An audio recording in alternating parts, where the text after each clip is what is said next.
I'm so interested in QAnon. So just separately. Yeah, no. Just a different, yeah. Non sequitur. Just you are interested in QAnon. I didn't even know we were talking about this today. I just wanted to, sorry, go ahead. So we got a great graphic for this one. Q. He's been the source for a lot of our stories in this podcast, but now you've taken a deep dive. Well, I mostly get my information from him, so I don't want to piss him off. Okay, so QAnon is a conspiracy that came to popularity mostly during 2017, 2018, 2019, and it became surprisingly mainstream. I want to start by saying that QAnon kind of originated from a different conspiracy theory called Pizzagate. Basically, QAnon in 2018, there was a person under the name of Q that started posting on 4chan and claimed that they were a high-level government official and started spreading information that perpetuated the idea that there was a global cabal of pedophiles, primarily controlled or participated in by top-ranking Democrat officials and, of course, Jews. And it's because it can't be a conspiracy theory without a little anti-Semitism. You got to throw it in there. Through 2018, as this following began to build up steam, he posted for years with increasing intensity, through 2018. That was when Q himself or themselves was posting the most. And this bled into 2019 when he moved on to a different site called 8chan until his account on that site was compromised and 8chan was taken down. And then the conspiracy theory at that stage had become so mainstream and popular that other people sort of started to carry the message and the theories in different directions. So he is, it's this anonymous user who's posting more and more information that supports this theory, that it's all a bunch of pedophiles at the top. Yeah, and it's important to fall back. I think the reason I wanted to explain this one was I remember kind of being around at a certain point, browsing 4chan when Pizzagate was being perpetuated. And Pizzagate kind of laid the foundation for QAnon to exist. Pizzagate was something that started from initially leaked emails of Anthony Weiner on Twitter, where a user, a right-wing Twitter user of some kind, I can't remember his account specifically, basically said that Anthony Weiner was participating in some sort of pedophilic... They mean a code, right? All of his emails... That's not yet. That's not yet. Okay. So this is Anthony Weiner's emails, and he's Anthony Weiner, who was involved in a ton of different sex scandals around his political career, I think was an easier target for this sort of thing. And this is the early seed for this idea that Democratic politicians are participating in some sort of child sex trafficking ring. And then we move on to John Podesta, who is Hillary Clinton's campaign chair, and his emails are hacked in a phishing scam. And then Did they think it's suspicious at all that the first guy's last name was Wiener and the second guy's last name started with pedo? and that's why I like it, because you think big, Doug. You think big, because maybe it was planned by their parents all along. Because obviously they would leave breadcrumbs like this. They would leave clues. Have you ever seen, there's a Nick Mullen joke where he's making fun of them, he's your friends that Mm-hmm. put the $20 bill and make the towers burn together, and they're like, see man, it's all true. And he's like, yeah, it's after all that planning and da-da-da. You know what they did after? The clues. One last step. One last step. We got to lay out the clues. And so Podesta's emails are, I would say, the big inflection point for this, because his emails are published by WikiLeaks. People read through them and then latch on to phrases within those emails like cheese pizza and refer those phrases to things like child pornography and build out the idea around this specific DC pizza joint that a bunch of officials have either named or said they're ordering pizza from, that there is a child sex trafficking ring in the basement of that pizza place. I remember reading about, my friend told me, was telling me all of this at the time. And I remember going and reading 4chan threads about it. And investigators on 4chan are taking pictures from the pizza joint's Instagram that show families or kids there and using it as evidence for that there's kids trapped in the basement. They're also trying to spin pictures of art that John and Tony Podesta, the brothers, the art they own as evidence of some satanic ritual that these people participate in within the basement, posting weird edited recordings that are allegedly of these people at the pizza place talking about abusing children. And all of that was circulating at the time. And this is the bedrock for the idea that all of these people, Hillary Clinton included, for some people it included Obama, that they were all complicit in this child sex trafficking ring attached to this pizza place. And they enjoyed grabbing a slice before doing it. And naturally, in the conspiracy, is there actual pizza there as well, or no? I mean, they did. It's a cover, but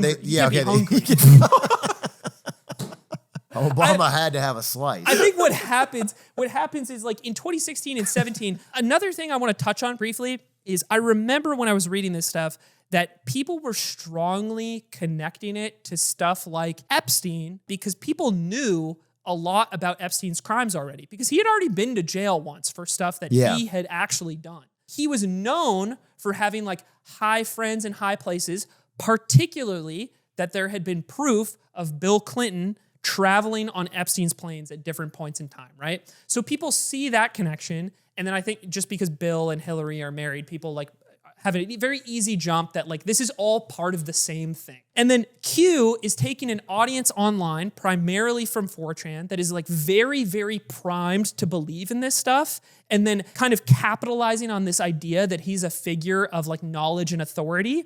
And I think the real power of his conspiracy theory at the time was he actually didn't post many things explicitly. There's a handful of things over the period of time where he was posting. It's all pretty vague, right? Yeah. So like there's maybe a few times he would make a claim that was like directly disprovable, right? Like he said Hillary Clinton's like about to get arrested and flee, or like John Podesta is like going to get arrested on this date. But outside of specific claims like that, which were pretty rare, most of the time, because he kept it vague, it's like an astrology thing, right? Yeah, you can always fill it in. You can always fill in the gaps and deny or like shape it into some sort of story. And I think a lot of people who were reconciling QAnon's capture of the mainstream in like 2019 and 2020, like if you've talked to anybody who believed in this stuff, you can see that the individual often believed in very different things from their counterparts. I remember there's a very good interview at like a QAnon convention, I think by Channel 5, where he's talking to a bunch of different people at like the QAnon gathering, right?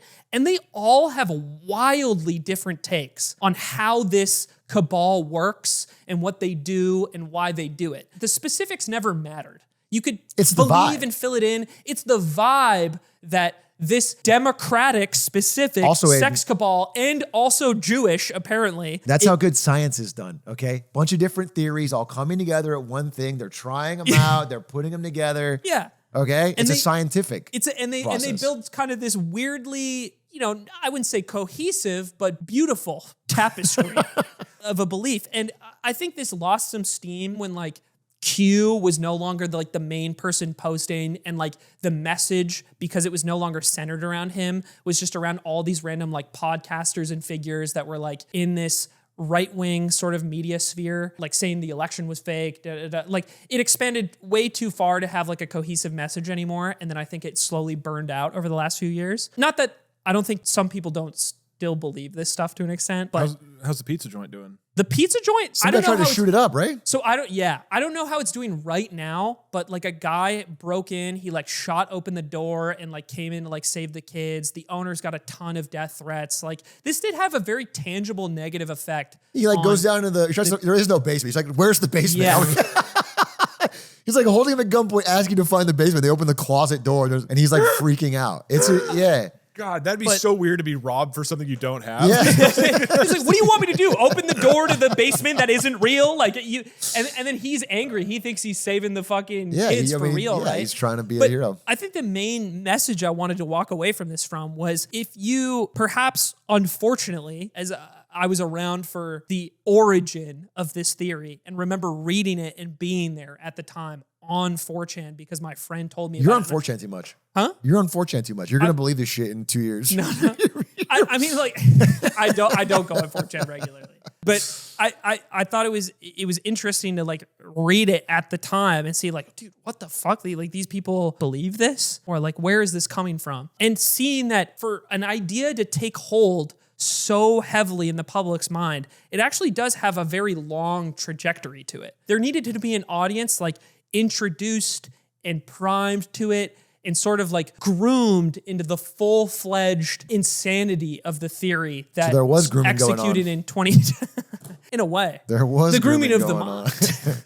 You know what it reminds me of is, because it's around a similar time, it reminds me of the GameStop conspiracy. I think these conspiracy theories have a couple key factors to them. And one of them is that your enemies will all get punished. It provides this group, you against the world.